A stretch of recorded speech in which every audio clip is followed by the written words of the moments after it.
Okay, so we are going to start off with gesture drawing. Gesture drawing is a very loose technique.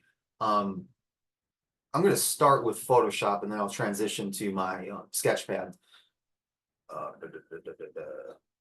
When you're doing gesture drawings, and I'll do the first one to show you what the LOA or line of action is. When you're doing gesture drawings, holding the drawing material is kind of an important first part to it. Most of you are holding your pencil or whatever you're drawing with like this, and that's fine. But this, by just holding your, I'm going to forget drawing utensil. I'm just going to say pencil, and I don't care what you're using. So insert whatever you're using when I say pencil. When you're holding your pencil like this, you're more apt to draw detail and kind of stress and fuss over the little things. When it comes to gesture, you don't want any of that stuff. So what I'd like you to do is hold your pencil like this, kind of like a caveman. So you're holding your pencil, just like grip it, right? And the reason for this is two reasons. One, you won't get bogged down with details because you just don't have the finesse to do that. And two, you're using more of your wrist. You really want to use that wrist and your elbow. You're like long sweeping strokes, very gestural, long swoops, curves. You're getting a lot of motion into it. Which brings me to another point. I didn't say this earlier, and I wouldn't expect you guys to have this. I don't think I even got any laying around, but draw large for gestures. Something that's really good, because if you've taken a life drawing class before, the first thing you do is gestures, and you'll do these for like 5 minutes, 30 seconds a pop. So do the math. I mean, you at what, 10, 20 more, and you might even do it longer. So you're going to burn through paper really, really fast, especially if you're drawing big. So you buy newsprint, like big sheets of newsprint, and you probably section them off like 2 at a time. Even that can get a little bit costly if you're kind of like buzzing through it. So something that my instructor told me, just go out and get newspaper. The daily newspaper, by the end of the day, is free because it's over.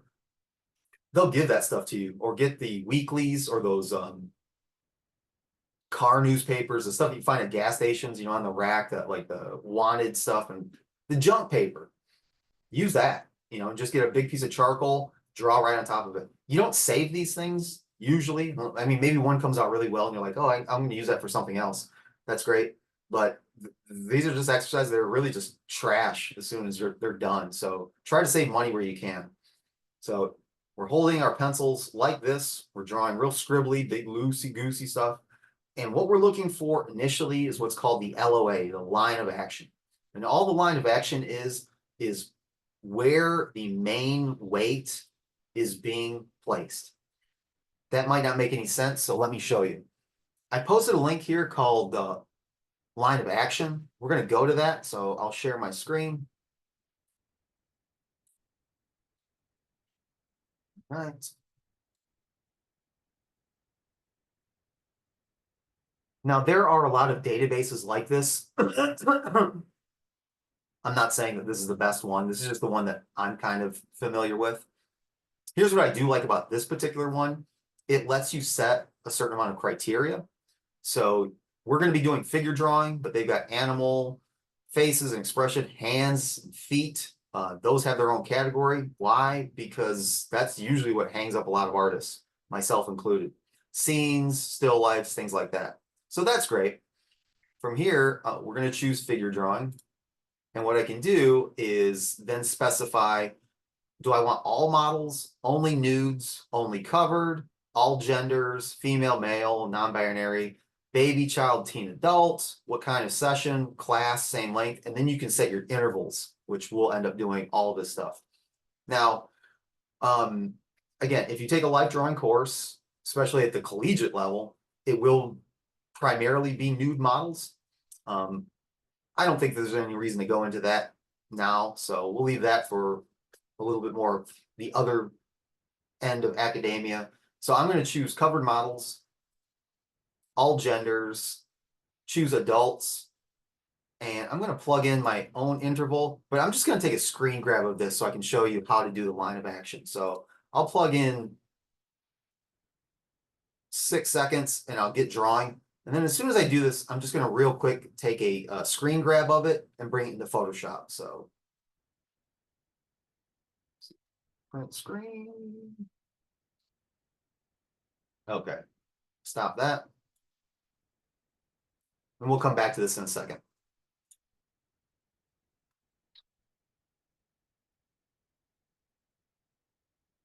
All right.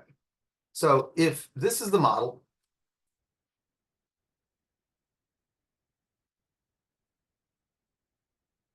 drawing a little on here. First thing that I want to do is establish the line of action. So what is the line of action? Where is it? What's it look like?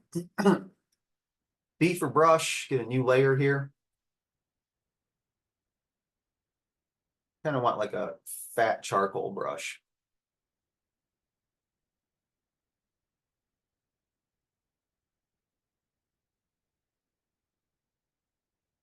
Great. All right. So this is going to be my drawing material. Here would be the line of action for me. It's essentially the spine. It's the spine and how that connects to whatever the weight is being displaced on. So you're kind of looking for gravity. So spine would be something like this, right? And down like this. So that is kind of my line of action. However, that's a little bit stiff. If I turn that layer back on, I can see that the back does have an arch to it. She's in like really, really good posture, but that spine is still curving. So I think I can do a little bit better than that. It's important when you do gesture drawing. I said before, when you're doing contours, blind contours, non-dominant hand, don't erase anything.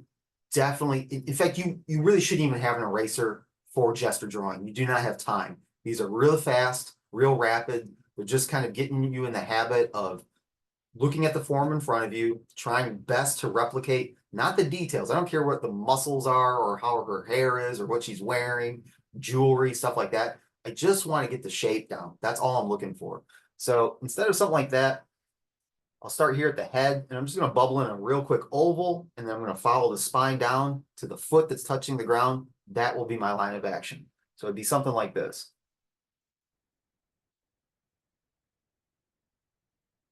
That's going to be my line of action. It's the first line that I put down. You don't have to get it perfect. In fact, you don't have to even really get it right, but that's what you're striving for, finding that pose. From that pose, everything else kind of follows suit. So from there, I've probably have like 3-4 more seconds. Then real quick bubble out of line. And then my time would be up. So what do I have? I got a stick figure, is really what it is.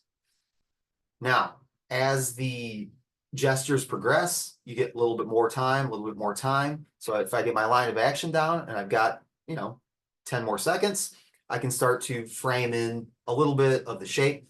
I'm not looking for contours. Here's what you're not trying to do. In fact, you won't be able to. You won't be tracing on the screen like I am. You're not going to be able to go around the outside and say, it's something like this, and something like this. What you're going to do instead is just fill in mass. Think of like the Michelin tire man, it's just made up of a bunch of like noodles, waves and stuff like that. Totally acceptable. I'll just real quick. I usually just block in geometry. So arms turn into cylinders, feet turn into pyramids, hands turn into pyramids, heads turn into spheres, upper torso turns into a large sphere that's tapered, something like this.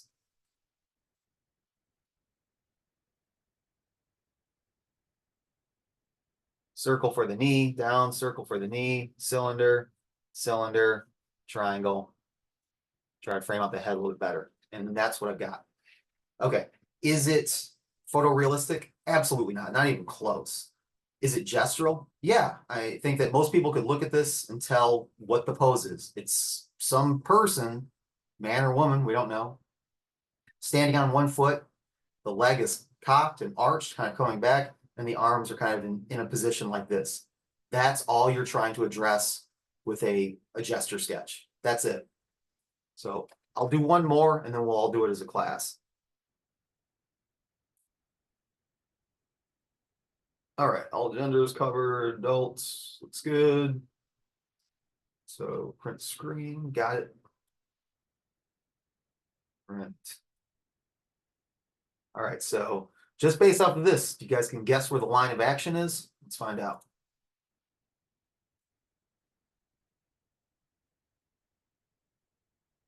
There it is.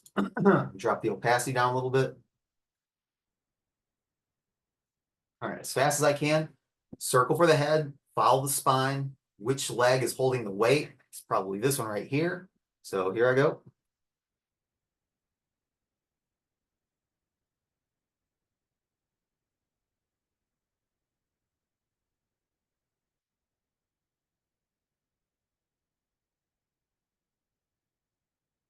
And that would probably be about time. If you can look at these sketches when you're done and say, oh, I understand what's going on. That's it. The more time that you have, the more then you can start to address, what's that? The more time that you have, the more you can start to address anatomy and kind of going in there and say, all right, well, there's a tricep here. There's a abdomen, foot's kind of coming back this way, a little bit more of a calf, and kind of clean it up just by drawing over it, not by erasing anything, but just adding a little bit more to it.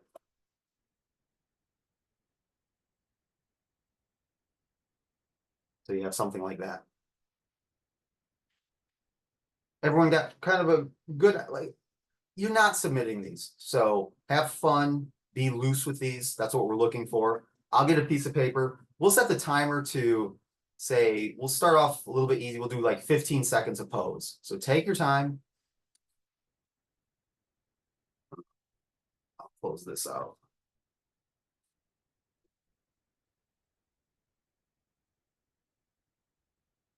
So we'll stay with covered models, all genders, adults, and we'll plug in, do 15 seconds. Now get ready, because once we start, they're just going to keep cycling. And let's see, 15, 30. We'll do 4, and then we'll do a little bit longer of an exercise, and we'll do 2 at 30 seconds. And we'll kind of take a look at what all 6 look like. So we get a timer going. We're going to set for 1 minute.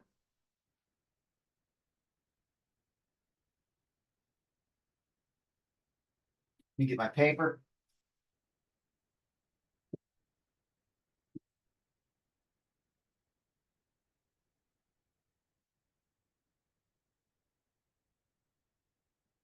If you're ever worried about, I've got a bad tendency to erase, use pen or charcoal or something like that, something that would prohibit you whatsoever from erasing. And if we get a pose that's more landscape, if they're laying down, flip your paper. Don't go this way, go that way with it. Make it easy on yourself. So I split mine in half.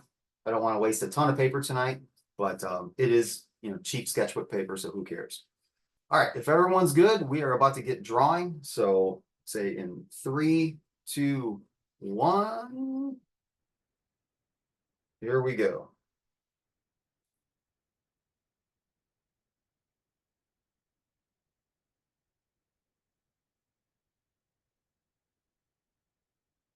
This is when your continuous contour kind of comes in handy, because if you don't pick up your drawing material, you're kind of forced to stay with it. That was fast. You can look at your paper.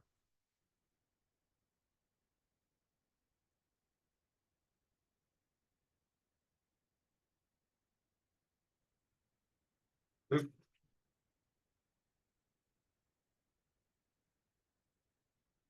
this is your first time doing it, I realize maybe 30 seconds would be a little bit better. 15 is pretty quick.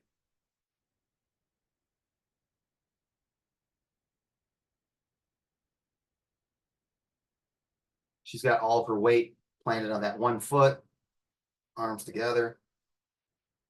All right. All right, so you just blasted through 4 drawings really rapidly. I mean, that's kind of where my first 2 were. I don't know how well those read. Let's back it up and we'll do 2 30-second drawings.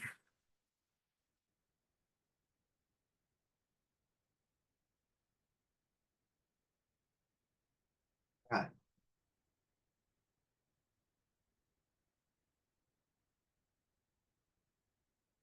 Guys, this pen's about to die too, so let me get something different.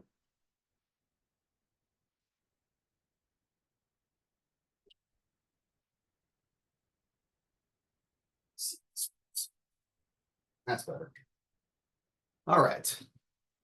Two more, 30 seconds a pop. You'll have twice as much time. So take your time, but it does go quick. All right.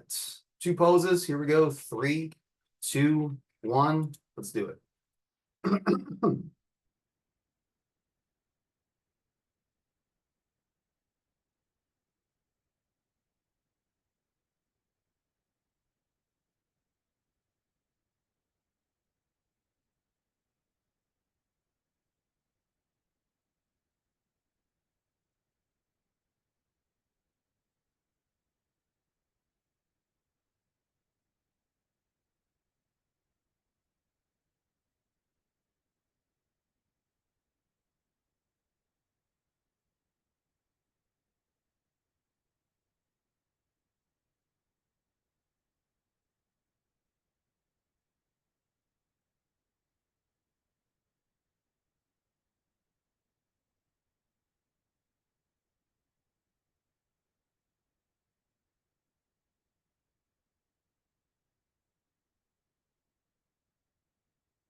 All right.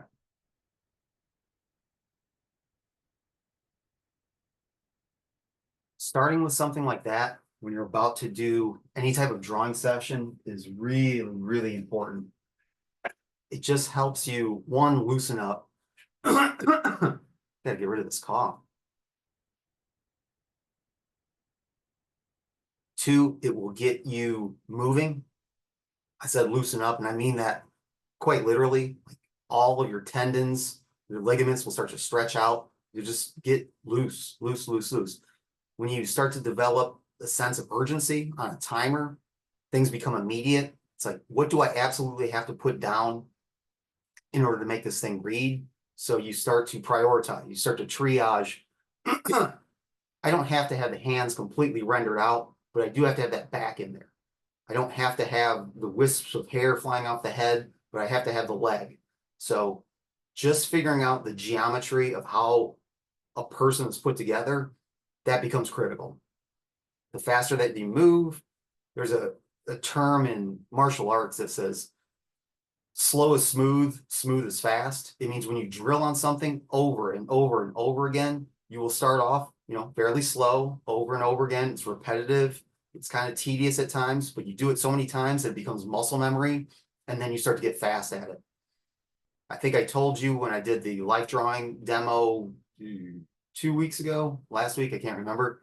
The girl that was hosting it, her contours were gorgeous. I mean, they were absolutely beautiful. And the reason for it is she does it day in and day out. I mean, she teaches life drawing. So every time that she's got a new crop of students, that's what they do. So was she good at it? You bet. She was really, really good at it.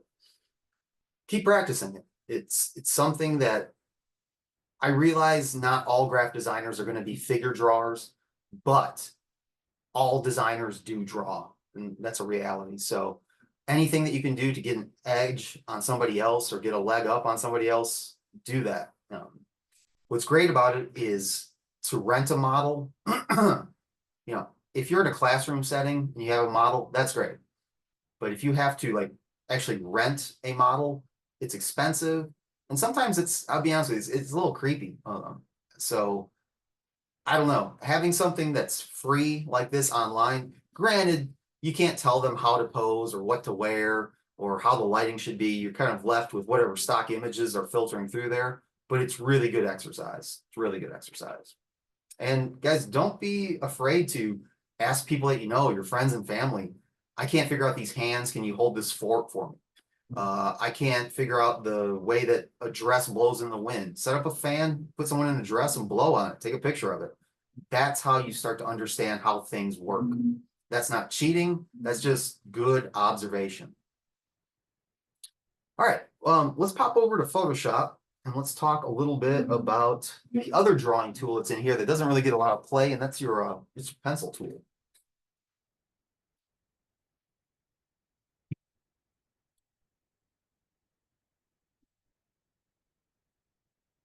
Okay, here's where it's at. We're just gonna make a new comp. I'll do, I've been using 4x6. That's like a postcard size. You know what size that is. 300 DPI. Create. We've covered the brush engine pretty well inside and out. I mean, there's a few little things here and there. We didn't go through every slider, nor are we going to. I'll leave that to you. But underneath your brush tool, you have a pencil tool. Color replacement, we won't talk about. There's better tools than that if you need to replace something. And we did touch upon the mixer brush last week. One of your final homework assignments, not tonight, probably on Monday, will be a mixer brush tutorial that you're going to follow along with. It's not difficult, but it gives you like one more idea of what the mixer brush could do should you decide to use it. But the second one is the pencil tool. So here's your pencil tool. And if we F5, make sure it looks like it's going to default back to brushes here. Yeah, good. This will actually supersede whatever you have in your brush palette. So if I was to F5 and grab, I don't know.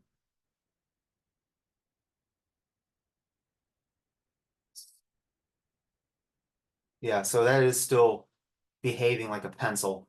It looks like a big streak of paint, but trust me, it's a little bit different. So let me Control Z that. Let me see if I can just get a normal round brush. Okay. I'm going to make two dots here. First one will be the pencil tool. The next one is going to be the brush tool.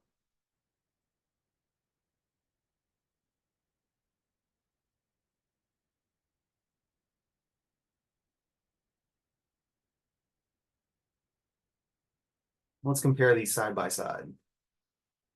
Hopefully you guys can see the edge difference here. The one on the left has very, very sharp, crisp edges, what we would call aliased edges. The one on the right has a bit of what's called dithering. Let's zoom in so we really understand the difference. All right, I'm at 6,400%. That is the pencil tool, right? What you're looking at now. That's the edge of the pencil tool. Oops. The pencil tool has no dithering. It's either on or it's off. There is no in between. It doesn't gradate. That's not a word. It doesn't create a gradient from one area to the next. If it's black, it is black. And if it's nothing, it is nothing. And there is no in between.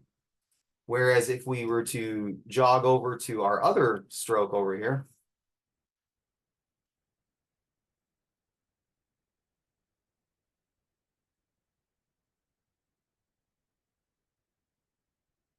and look at its edge, it's different. It goes from black to a dark gray to a lighter gray to a lighter gray to a lighter gray to a lighter gray until finally it goes to nothing. So each one of these values, I'll get my eyedropper, click on this. That is 0, 0, 0, 0. That's pure black. But this one is 90, 90, 90. And this one, 106, 106, 106. This one is 165, 165, 165. And this one is, my point is, each one of these pixels, and that's what you're looking at. You're looking at these little squares, those are the pixels. Each one of these pixels, similar, albeit different. And when you start to stack little differences side by side, that's where you have a kind of a built-in gradient. That's what your brush gives you. Your pencil tool doesn't have that luxury, for better or for worse. So let's go back to the pencil tool.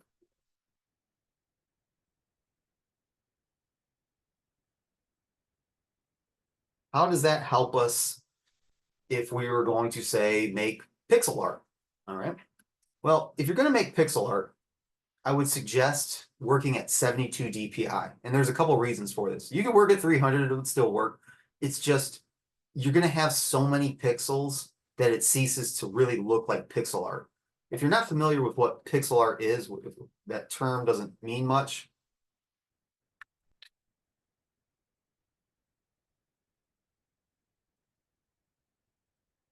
it looks like old school graphics. You know, think about like old school Nintendo or Sega or Atari, something like that. blocked off squares. Now, some of these can be quite pretty in the sense that they will have, value applied to them. So this fish is made up of squares, no doubt, but it's got value. It's got light squares, darker squares, different colored squares, even something as simple as this. And that is simple. It's got a black holding line that's containing the color, but it's got one little pop of highlight here with white. And then take a look on the right-hand side, it's got one layer of shadow. So as flat as this is, it still has the illusion of some depth or some light source. And yeah, these things can get, kind of complicated to very complicated. So you be the judge. I would say though, if you're going to do this, start at 72 DPI, and that's what I'm going to do. So I'm going to close this comp out. I'm going to go to Control N for new. This is recording, and I've got a lot of demos on pixel art because a lot of people like it. I kind of like it. The way that you set this up is kind of important. So I'm going to start with a square. You don't have to. I just think that squares are a good place to start. The number of pixels that you choose here is important. The more pixels that you choose, the more detail you can imply in your drawing because you're going to have that many more places to put your dot. Think of it as just paint by numbers. If you've got more squares, that gives you more numbers, that would give you more places to paint. So we'll do something pretty easy. I'll do 100 by 100, and I'll stay at 72 DPI. This should be fine. I should have a teeny tiny little square. Right now, this is at 100%. So if I was to put this on the web right now as is, this will be the size that it is. Now, the cool thing about this is I've told you many, many times that this idea of like know before you go, meaning that if you create something in Photoshop and it's the wrong size, you can't blow it up. Or more accurately, what I mean is you can blow it up, but it's going to look bad. Pixel art is the one exception because pixel art, since it's just closed off shapes, if you scale this up with the correct algorithm, and I'll show you what that is, you can blow it up to whatever size you want. Your squares will just get bigger. That's all that'll happen, but they won't lose density and they won't lose clarity. All right, I'm going to zoom into this a little bit. So right now, if I was to take my pencil, make a new layer, let's get black for brush, and I was to paint, it would look like this, which is fine.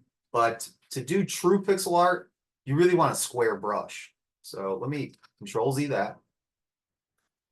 Got my pencil out. I'm going to change this to a square brush. You all have square brushes. They're in your legacy brush kit. So if you go to your brushes,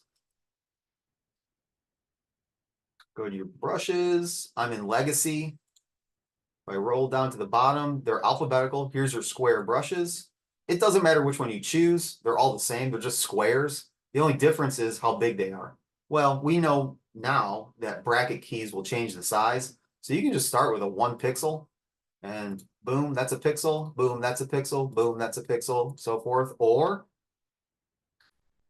4 pixels, 8 pixels, so forth, and so on.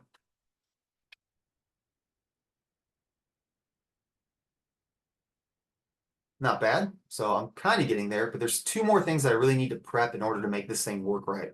I really want to see my pixel grid, and I need to set that up. That's going to be under preferences. Now for you Mac users, your preferences will be under the little Apple icon up here in the upper left. For the PC users, it's under edit at the very bottom, preferences. But this is what you're looking for because we have to set up the grid correctly. If we don't have the grid correct, you'll have pixels, it just won't look right. So you're going to go to preferences, and what you're looking for is guides and grids and slices. So this is what we're looking for. When we click on that, it should bring up this dialog box. Now, 90% of this thing is just fine. What we need to worry about here is the grid. The grid we need set to pixels. This is the most common mistake I see students make. They'll leave this set to inches and it doesn't help at all. Grid line should be 1. And subdivisions should be 1. So everything else you can leave as is. Feel free to experiment though if you don't want your guide colors cyan. Sometimes that can be a problem. If you want your grid color to be something different, we will not talk about slices in this course, but grid is all we care about. Grid line every 1. It needs to be set to pixels and subdivisions 1. And choose OK. Now visually nothing's changed until we turn on our grid. As soon as you turn on your grid, you'll go to, and this doesn't matter what platform you're using, view, show, grid, there's your pixel grid. So it's almost like a piece of graph paper at this point. And if I zoom in, say, oh, okay, well, now I'm going to make a avocado. So I'll do my holding line real quick.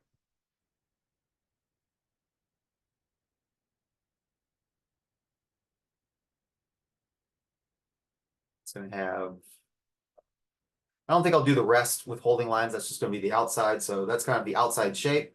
And if I make a mistake, I will erase, which is the last thing that we need to set up. We just need to make sure that our eraser is behaving like our pencil. Because right now our eraser, E for eraser, this, I'm going to turn off my grid for a second so you can see this. My eraser has the same properties that my brush does.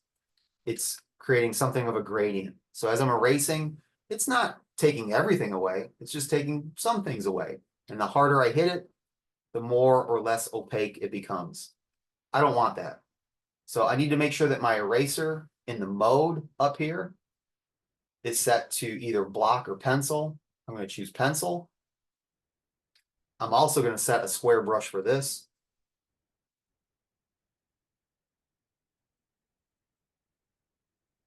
And now my eraser works just like my pencil.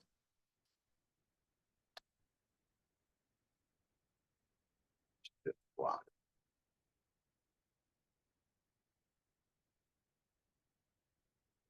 For some reason I'm not able to scale up. So let's try this.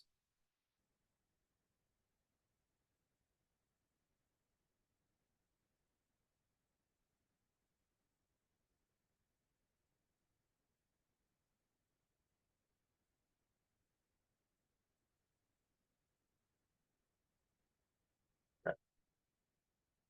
Good. All right, let me zoom back out. B for pencil. See that line out. All right, so I've got the majority of the outline here. Now I can start to play around with colors and say, all right, well, an avocado is somewhere around this color. If you want to get real nuanced about it, if you want to stay true to like a video game's color system, turn on only web safe colors, this little radio box here. This is going to keep you in that 256. There's that magic number again, that 256 replicatable colors. So I'll make my avocado right around this green, B.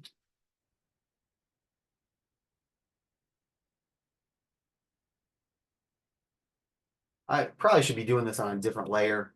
Put this underneath it. That way, if I go beyond the holding line, it's easier to erase.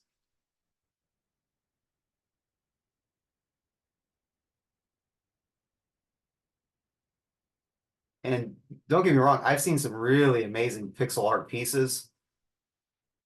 And there is, believe it or not, a market for this.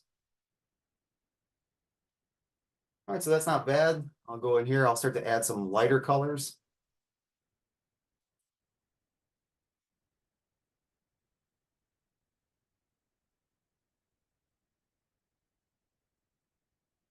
And maybe some lighter colors.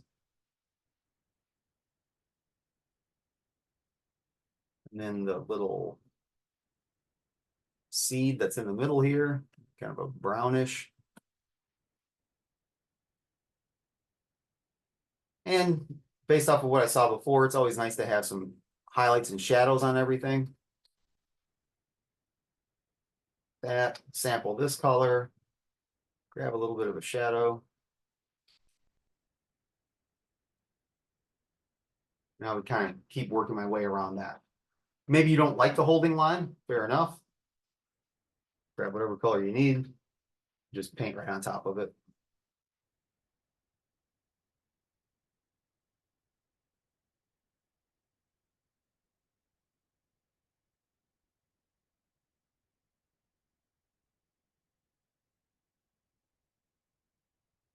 That's it. That is the pencil tool. Now, I don't see a ton of people use the pencil tool, truthfully. But if you decide to do something like this, that is the tool. There's no substitute. I'm sure someone's going to ask, how do you blow it up? We'll get to that, but let me take a look at the chat real quick. Um, yeah, that. So let's go back to that color picker real quick. So if you're doing web design, and web design's come a hell of a long way since when I was doing web design, you can get by with more than 256 colors now, but back in the day, that was a safe color space. So if you needed your reds to look the same on this monitor versus that monitor versus whatever, that was good. Now there's a lot more wiggle room. But it is kind of a cool challenge to say, could I just stay within these 256 colors? Because it's going to be consistent, no doubt about it. And then you don't get bogged down with the minutia of this. Oh, is this the green that I want? Or is this the green that I want? Is this the green, or should I add a little bit of cyan to it? You don't have those options. You know, you turn this on and you're locked into, this is what you got. And if you move up a little bit, it's this. If you move up a little bit more, it might still be that. So it cuts out your millions of plus colors and just dials it down to, like, you get this many colors now. But that can also be kind of a pair of handcuffs sometimes. I really enjoyed that you showed that because I really like website design. So it's like so relieving to me that there's that only web colors sector, because I'll use like the really fancy colors for you know, like my own creations, but the web, like that it's just really useful information. Thank you. Yeah, you're welcome. And speaking of web design, there's a couple sites. Color Schemer would be one. I'll show you that in a second. But guys, if you ever get into web design, this number becomes incredibly important. You see little people now refer to it as a hashtag or pound sign, whatever you want to call it. This is a hex code, hex meaning 6. These colors are associated with a 6-digit number. So if I'm making a header for a website and I want a red, this red is CC3366. This red is FF0066. You get good at web design and someone says, hey, what do you think of CC6699? You'll know what that is. Like, you will speak that language because you have seen that color so many times that you'll know that that hex code goes with that color. I can't do that, but people can. The reason that these colors work is because they're a very limited palette and the code is very, very clean. All of these colors, I don't care, you know, someone says their favorite color is orange. Cool, let's go to orange. CC9933, 996600. Web designers love clean code. They have to, because when you start getting sloppy code, things fall apart. All of the code is very clean and very consistent. Now watch this. If I take off web colors, look at this code. 91640 lowercase e. 7 lowercase f 6024. That's sloppy. I mean, that's just kind of a mess of code right there. So keeping it tidy, keeping it consistent is keep you from ripping your hair out if you have to design sites. So in addition to color accuracy and color consistency, it's clean code. Before I forget, I haven't used this site in a very long time. I think it's still live. I would be surprised if it's not.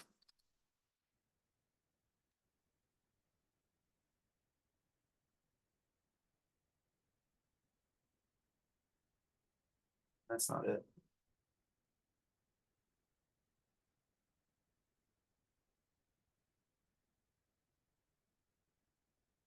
I can't imagine it's offline, but you never know. Color schemer.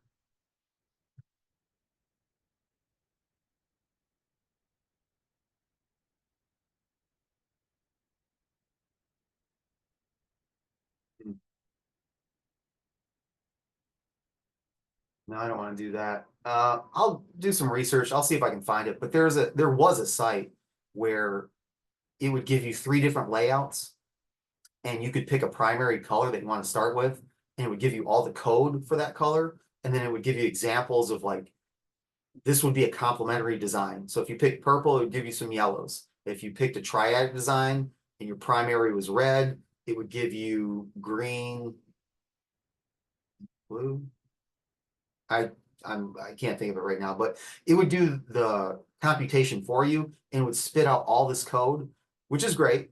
But what was really cool is it would show you what it would look like in practice. It would say like your header could be green, your nav panel could be red, and your uh, padding could be purple, and it would show you an example, and then you were allowed to tweak it, add shade and tint to it, desaturate, and then it would kick out all the code for you.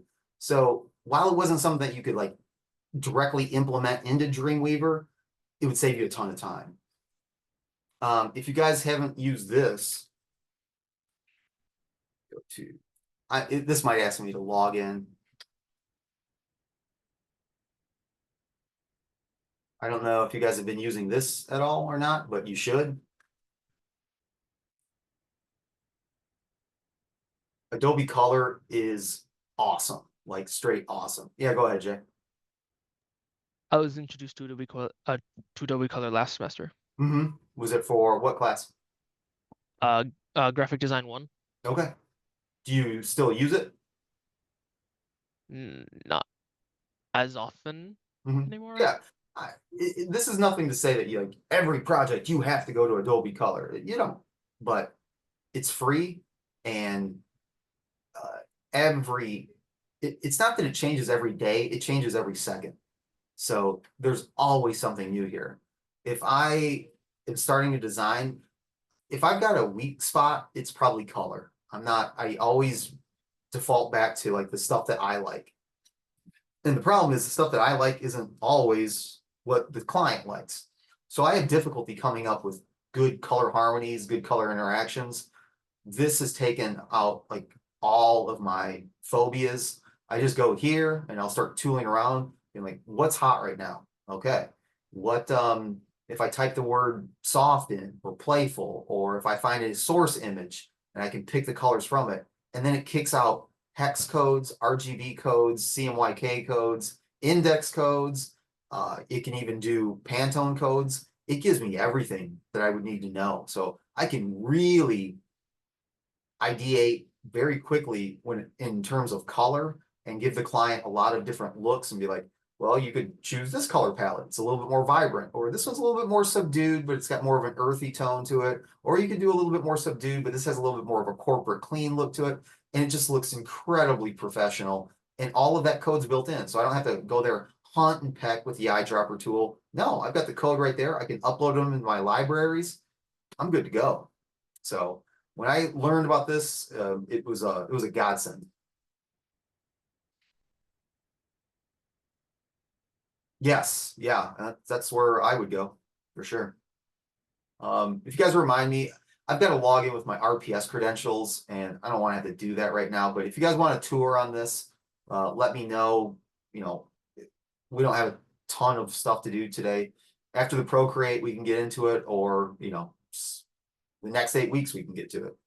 Yeah, it's a lot of fun. I mean, I could just spend, I don't want to say hours, I don't know about that, but I could spend minutes just tooling around Adobe Color and being like, oh yeah, that's cool. I should use that.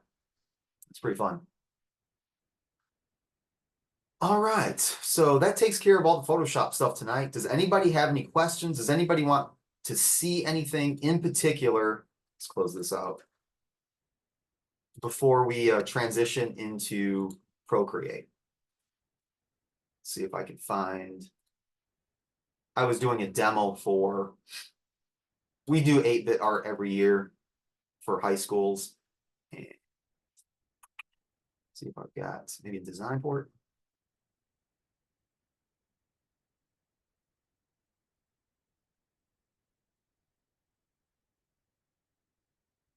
You get so bored teaching the same stuff over and over and over again that I find it a little bit sane to like start a project and then kind of keep picking on it throughout the day throughout the week.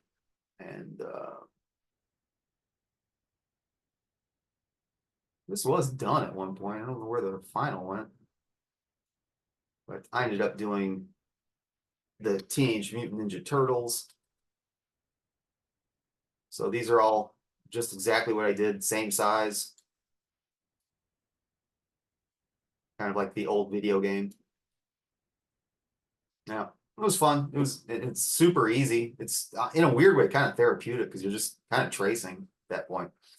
I guess real quick, I'll show you how to blow these things up. So let's say that I want to print this. All right. I gotta be careful.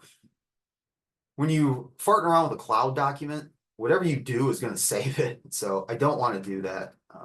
I kind of wish I still had that avocado open, to be honest with you. Let me make a new doc. It remembers the dimensions. All right, I'll make a heart. Make a green heart.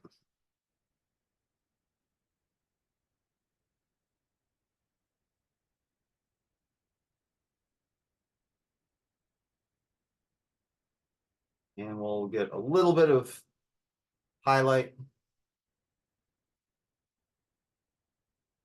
And a little bit of shadow.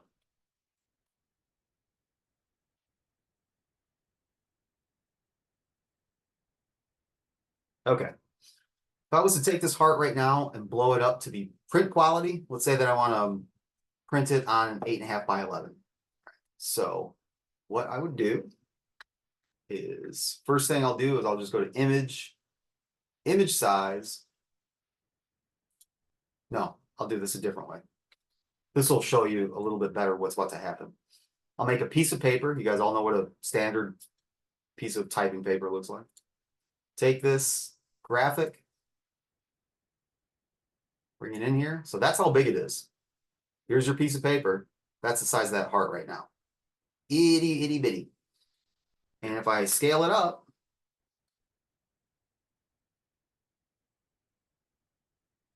don't be misled. When you do a free transformation, it's always going to look bad at first. Hit enter to apply, then it'll start to tighten up, but this isn't going to tighten up nearly enough. So I'll hit enter and I get that. So this is a great example of a piece of low resolution art that's been scaled up. You guys have all seen this before. You've tried to print something from the web, it came out like this. What is like this? It's blurry, it's out of focus, it's pixelated, but not in the way I want it pixelated. It's chunky, it's got artifacts, it just does not look good. It's too low res and it's added pixels into it. If you look at the edges, what should have been really hard edged art here is now soft and out of focus, almost like it's an airbrushed. It completely defeats the point of making that pixel art, but there's a trick to it. So let me Control Z. All right, I'm going to do a free transformation one more time. Control T. Here's this little widget right up here. It says interpolation. It by default wants to smooth things out. Photoshop wants to assist you, saying, okay, you want to make something bigger, I'll help you out with that. When you add pixels to something, I'm going to take a generalization of what you've got and I'm going to kind of blend them together. Usually that's what you want. That kind of helps. But in this case, it's the exact opposite of what we want. But if I choose nearest neighbor is an algorithm that says, you know what, you've got square pixels. If you want me to just kind of blow this thing up, I'll retain those squares and just make your squares kind of bigger.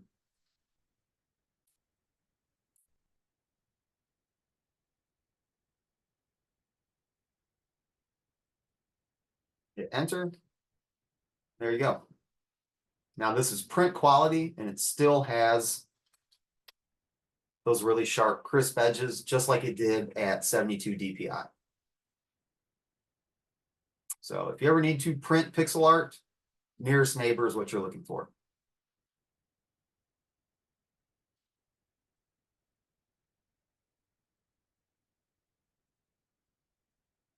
All right, let's pop over to Procreate for a little while.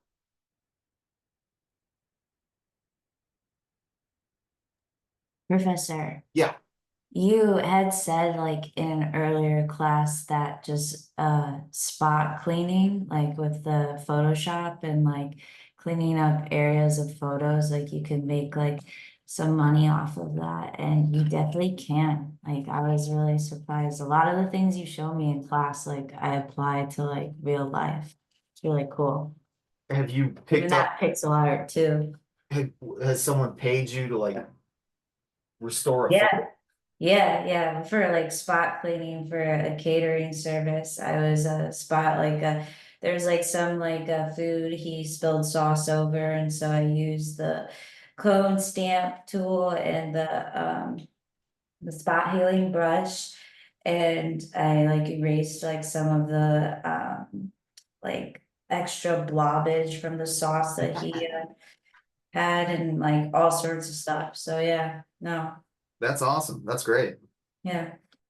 Yeah, no, that's like I said, once you learn how to do that, uh, they'll come out of the woodwork. People are more than happy to pay you to make whatever it is, be it them, be it their food, their house, their dog, you name it. They will be very happy to give you some money to make it look like the best version. And you know, why not? You know, who wants their wedding photo, you know, when they've got like, I don't know, romaine lettuce in their teeth or something, you know, like you want to look good for that thing. So yeah. So if someone's willing to do it for a price that you're happy to pay, then yeah, more power to Yeah. them. Or just like remove like something from a photo. Like so many people are just looking for like just knowing how to do that, which is kind of cool too. Yeah, yeah. And you know, before smartphones, because a lot of this AI is kind of built into some of these apps. So if you're somewhat savvy, you can kind of do some of this stuff yourself. But when it comes to other things, yeah, it's time to kind of pay up and pay someone that knows what they're doing. For So that's sure. great. I'm glad that that's working out for you. All right, let's go through how to create a custom document here in Procreate. So when you log in, you'll probably get hit with your gallery. Now yours will no doubt look different than mine. This will be the work that you've saved or created or chronicled if you're using folders and groups and things like that. Um, I should probably tidy up my workspace a little bit. It's kind of a mess, but say la vie. All right, if I'm going to make a new composition, you're going to go to the plus icon up here. I don't know if you're going to be able to see my cursor much. I don't know how reactive Zoom is with the pen, so I apologize, but there is a plus in the upper right there. And it gives you some presets just like off the flop, just like Photoshop does. And a lot of them are very common. Most of them are designed for print, so there's not a lot of like app presets or motion graphic presets because a lot of these are dialed in already at 300 DPI, and the size, even though it says pixels, a lot of them will convert to inches pretty fast. I if I'm just tooling around and not really thinking, I'll usually just use screen size. That's fine. But if you do need to make a custom size, it's this little, I don't even really know what this icon is. If you look to new canvas off to the right, it's right here. It's like this little plus thing. And you can manually dial in whatever you want. So for what I'm going to do, I'm just going to do a 6x6. I am going to choose inches. I usually default to inches because who knows, maybe I do want to print it. And at least if I'm at inches as opposed to 72, you know, I'll be in pretty good shape. All right, looks like some nice pixel art came in there. Nicely done. All right, so width. Going to make sure that inches is selected in the lower left here, as opposed to pixels, centimeters, or millimeters. And I'll plug in 6. Come down to the height. I'll also plug in 6. I think I said this before. It's worth mentioning one more time. The smaller your artboard is, the more layers you can have. So right now I can have up to 161 layers. If I was to make this larger and say, well, all right, so I don't know why it jumped to 54, it just did arbitrarily. Now I have 14 layers. So not nearly as many layers as I did before. Well, 54 inches is a bit much.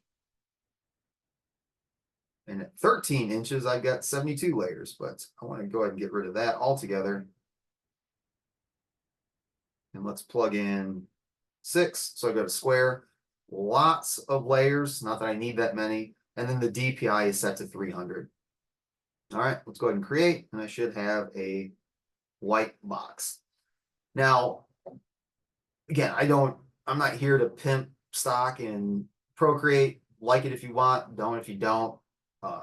Like I said, iPads are expensive, there's no doubt about it. But this thing has some really intuitive user interface that once you kind of try and get used to, I got a feeling you might be starting to save, $10, $20 here and there to save up for one of these, because it's really, really handy. Remember how we talked about rotating canvases? You'd have to hit R in Photoshop, rotate, and reset.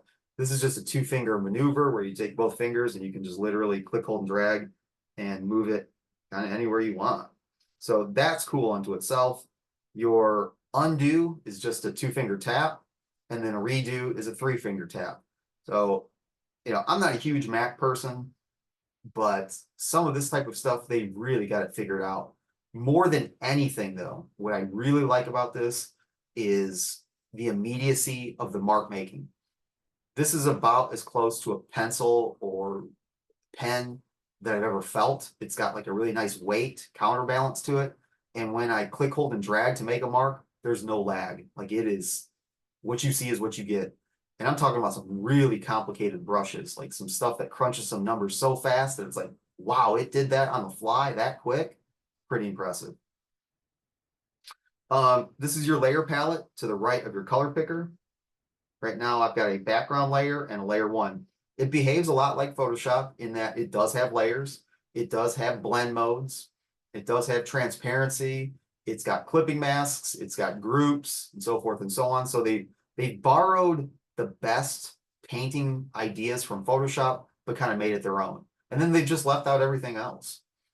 So brushes. Someone stuck around the chat last week or the week before and was asking a little bit about brushes. Like, what brushes do I use? I just use the default brushes. I haven't gone through all of these. I probably haven't gone through half of these. There are so many brushes here that do exactly what I need them to do. I haven't found a reason to buy some or really create some yet. I know how to, and I'll show you how to do that. But I mean, I gotta be honest with you, like the default brushes are great. Maybe I don't use it enough or use it to the extent that everybody else does.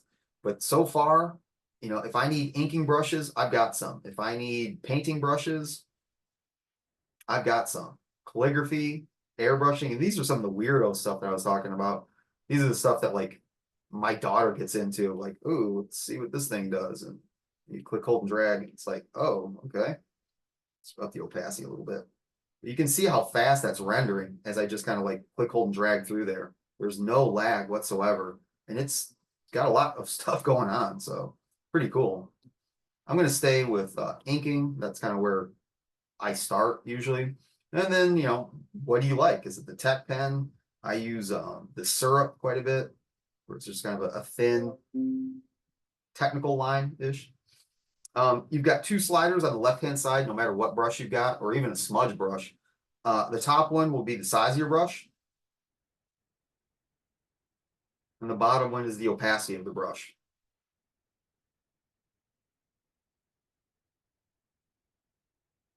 Oops. You don't need an Apple Pencil. You can use your fingers if you want to. So that's my finger.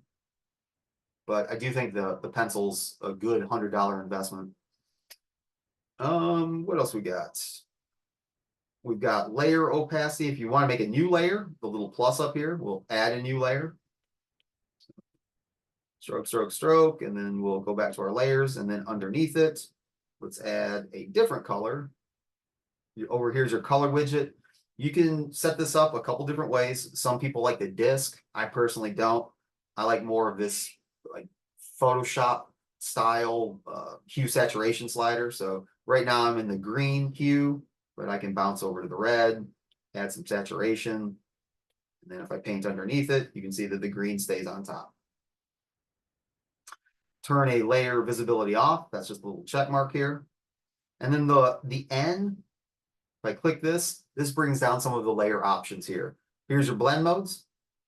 You guys should recognize these by now. Here, let's get those layers set back up for a second. Let's do a few things. Let's add another layer. Let's get a different type of brush. Let's get a different color.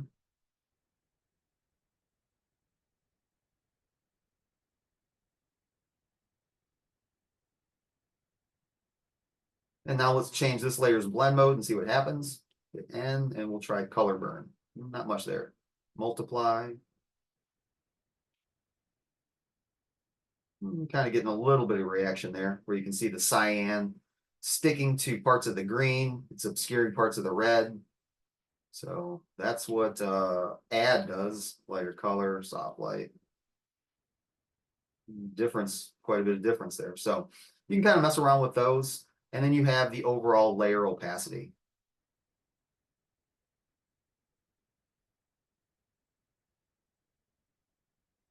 To delete a layer, you'll just swipe to the left. You can lock, duplicate, or delete, and I'll just delete. A quick merge down is if you pinch all the layers together with your fingers, they'll become one layer, and that's your merge. So lots of kind of cool stuff that you can do that way. And then you're kind of back to square one. So that is your down and dirty intro to how to draw and paint in Procreate. You've got to jump back to your drawings. This is your gallery. This is how you will save and upload, will be the little wrench. This is your adjustment maps. So a lot of these look extremely similar to Photoshop. So you've got the ability to adjust your hue, saturation, color balance curves, Gaussian blur, motion blur, and so forth and so on. I've never even messed around with Liquify, but I've got a pretty good idea of what it would do. These are your selection tools. And the arrow is your move tool. Now, right now, I don't have anything selected, but you've got a lot of the essentials that you would need from Photoshop in here. It's just really streamlined. So let's talk a little bit about how to customize a brush. I don't necessarily do this, but I wanted you guys to be aware in case you wanted to do it. I like the brushes kind of as is, but here's how you would change one around if you needed to. So I'm going to start with an airbrush, and I'm just going to go to a soft airbrush to give you an idea of what this looks like. So that's my soft airbrush. Not bad, does what it's supposed to do. But let's tweak it a little bit. Let's see if we can kind of make it more into a pencil, something that has a little bit of like edge to it, a little bit of tooth, and a little bit of texture. So first thing I want to do is I don't want to overwrite the brush itself. What I want to do is I want to make a duplicate of this brush and then tweak that. So to do that, what you're going to do is you're going to left swipe and you're going to duplicate the brush. So now I've got a soft airbrush one. This will be the one that I make my adjustments to. So in the Brush Studio, and this is for any brush that you have, you can play around with all of these different settings. And this is a lot like Photoshop. We're not going to go through 90% of these things. We're just going to do the stuff that we need. But if you have Procreate or you're thinking about, you know, got a long weekend coming up, let's go to COD. Take a look, guys. You might be able to check these things out on a Friday and keep it until the following Monday after break. You should do that. You should fart around with these things for 7 days. I think you'll really, really like it. You know, just do character studies, 10 minutes, and then do whatever you want. We've got spacing, and this will kind of like up the amount of spacing between the brush to the point where you'll get like dotted lines. You can add a little bit of jitter to it, or fall off, which would be like a tapered stroke. This fall off property, I think, works better than Photoshop's, in my opinion. I'll leave those set to default right now. What I want to do is I want to affect the actual shape. So I'm going to go to shape. The most important thing right now is the shape source. Right now it's a circle that's got kind of a dithered edge. So if I click on this, that's your shape. Let me choose done real quick to highlight one more thing. as I make these adjustments, like let's say I go to scatter. All right, well, not much is happening. Rotation, not much is going to happen. This little heads up display, I can actually paint on this so I can see the adjustments in real time that I'm about to make. So I'm going to go back to shape source, click on that.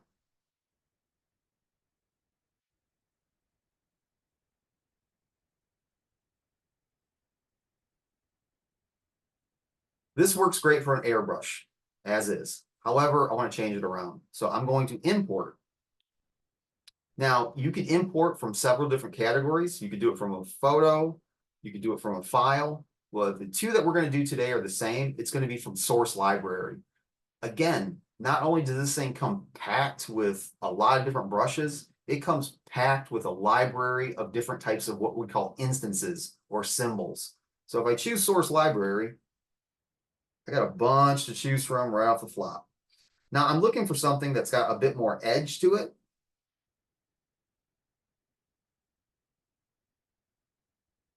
So maybe one of these sprays would work, but I kind of passed something a little bit earlier. Now, brushes are one of those things, guys, that everyone likes what they like. Some people like more texture. Some people like more wet edges. Some people like more blenders. Some people like more crisp, sharp chisels. That's up to you to decide. I'm going to try this ink dry. This looks pretty good, and I will choose done and done. All right, let's give that a go. All right, it's starting to look a little bit like a pencil. Now I can do a little bit better. So the next thing that I think I'm going to add here, shape source, will be grain, because I do want to give it a tooth to make it look like the material that I'm drawing on has texture to it. So from here, same thing, grain source. I'm going to click on that, import, and just like before, source library, and things will change around. These are going to be textures. So lots and lots to choose from. What do I want? Pastel paper is looking kind of good. Sketch paper looks pretty good. Oil pastel, I think, is the winner. Got a pretty decent amount. You can imagine if you were rubbing your fingers across this, you'd feel the little indentations, you know, high, low, high, low. This looks good. I'll choose done and done. Give this a go. And it's starting to get like a little bit more grit to the outside of it. I can go back up to the stroke path, maybe increase the spacing just a bit. Bit more jitter. And I'm starting to get that, I don't know, to me, it looks like a 2H or a 4H pencil that's being dragged across a textured surface. So I'm kind of liking that. One other thing that I might want to change would be the taper. You know, typically when I use a pencil, the stroke starts off kind of thin, and depending on how much pressure I apply, it could end kind of thin, and that's going to be under your taper. So right here, I can start my link tip size, and I can click, hold, and drag to the left, and you'll see that that first area starts to fall off. So when I start my stroke, it gets a little bit thin, and when I end it, it kind of trails off.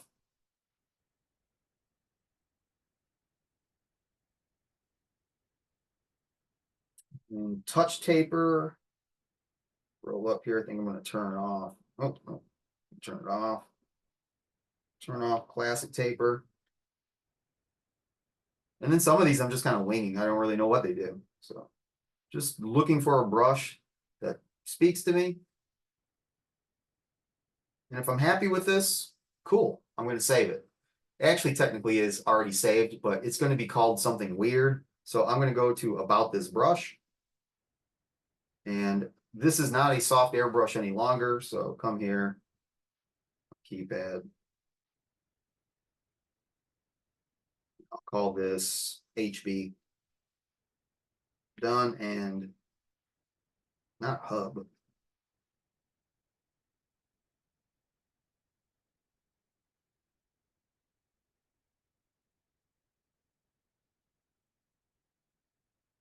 Okay, done. And there it is.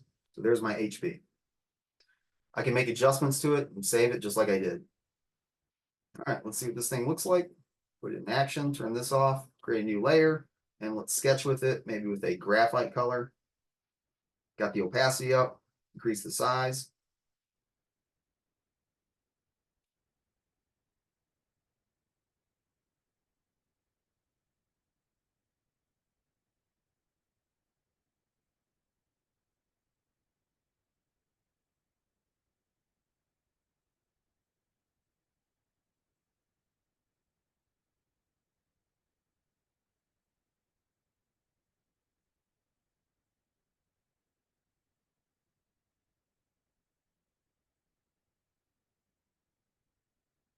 And it seems like it's a pretty decent pencil.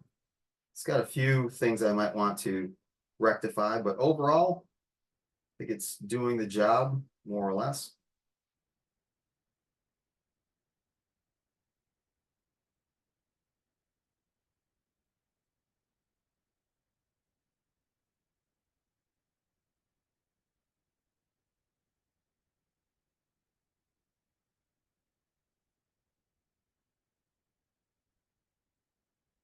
Now, one thing I noticed in some of your facial renderings, guys, it's really important to establish that light source. It was given to you. Oh, whoa, whoa, whoa. If you've got the light source, say, coming from over here and it's coming this way, the face has volume to it. It's not just, okay, the light source is over here, so all of this is shadow. I mean, there's definitely shadows over there, but be smart about it. Shadow doesn't fall that way because you have things that are extruding and receding. So think about what would be sticking out. That's going to catch the light. So your light source is going to bend and warp around certain areas. So where there's impressions that are lower, that's going to catch the shadow. And then things that stick out will cast the shadow. Let's make a larger brush here.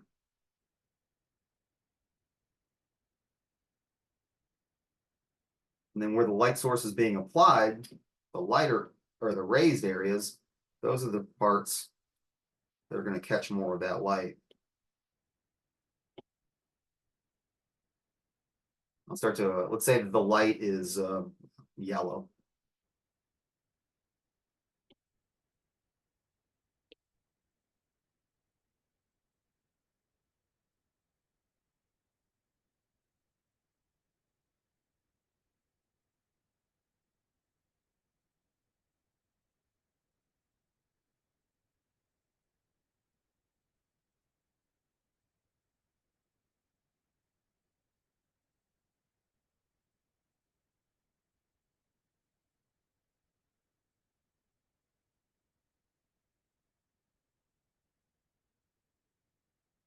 And that's kind of what we're looking at with those value studies.